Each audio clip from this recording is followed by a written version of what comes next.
Hello বন্ধুরা, কেমন আছো তোমরা সবাই? চলে এলাম একটি নতুন কেক ডেকোরেশনের ভিডিও নিয়ে। এটা ছিল একটি হাফ পাউন্ড চকলেট কেক, যেটা করার জন্য আমি আগেই কেকের স্পঞ্জটা বেক করে রেখেছিলাম এবং ক্রিমও করে রেখেছিলাম। এখন খালি ডেকোরেশন করার সময়। আমি জানি না কেন ভ্যানিলা কেকের অর্ডার আমি খুবই কম পাই। আমার যে কেকের কাস্টমাররা আছে তারা সবসময় আমার থেকে চকলেট কেকটাই ফেভার করে।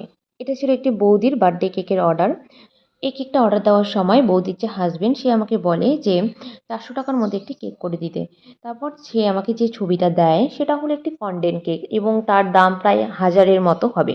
তো আমি বললাম এই কেক তো আমি 400 টাকায় করতে পারবো না, তো তুমি দেখো অন্য যদি হয় তাহলে আমি করে দিতে পারি। তারপর আমি বললাম তুমি কিন্তু রোজ দিয়ে এরকম কেক নিতে পারো, খুব সুন্দর লাগবে। তখন সে আমাকে বলে যে রোজের দামটাও কি আমাকে দিতে হবে? আমি বললাম অবশ্যই, হ্যাঁ, আমি যদি ক্রিম দিয়ে কেক বানাই তাহলে অবশ্যই আমি সেটা বানিয়ে দেবো, কিন্তু যদি এক্সট্রা রোজ লাগে সেটা তোমাকে এনে দিতে হবে বা তার চার্জেসটা তোমাকেই দিতে হবে। তারপর এই কেকটা ফাইনালে 400 না 300 টাকার কেক বানাতে বলল। তারপর এই 300 টাকার হাফ পাউন্ড কেক আমি দিয়ে দিলাম এবং রোজটা সেই দাদাটাই আমাকে দিয়েছিল।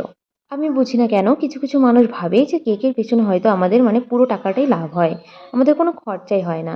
আরে বাবা না, আমাদের কিছুটা তো খরচা হয়। আর এখন যা কেক মেটেরিয়ালের দাম বেড়েছে কি আর বলবো, ক্রিম প্রিমিক্স সব কিছু আর্টিফিশিয়াল ফ্লাওয়ার নিলেও তো অনেকটাই দাম পড়ে যায়। আসলে সেটা কেউ বুঝতেই চায় না, সবাই ভাবে যে কেকে অনেক লাভ হয়। কেকের মেটেরিয়াল তো লাগেই, তার সঙ্গে যে পরিশ্রমটা লাগে সেটা কিন্তু অনেক। আমাদের অনেকক্ষণ দাঁড়িয়ে থেকে একটা কেককে বানাতে হয় এবং অনেক ভাবনা চিন্তা করি কিভাবে একটা কেক সুন্দর হবে, কিভাবে তাকে সুন্দর করে সাজিয়ে তোলা যাবে, সেটা ভাবতে ভাবতেই কিন্তু অনেকটা সময় লেগে যায়। তো লাস্টের দিকে আমি ভেবে পাচ্ছিলাম না যে রেড রোজটা কোথায় দেবো। তারপরে সেটাকে নিচে বসিয়ে দিলাম।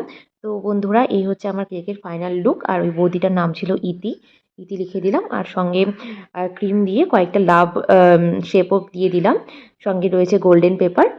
তো কেমন লাগলো এই কেকটা তা অবশ্যই আমাকে কমেন্ট বক্সে জানাবেন।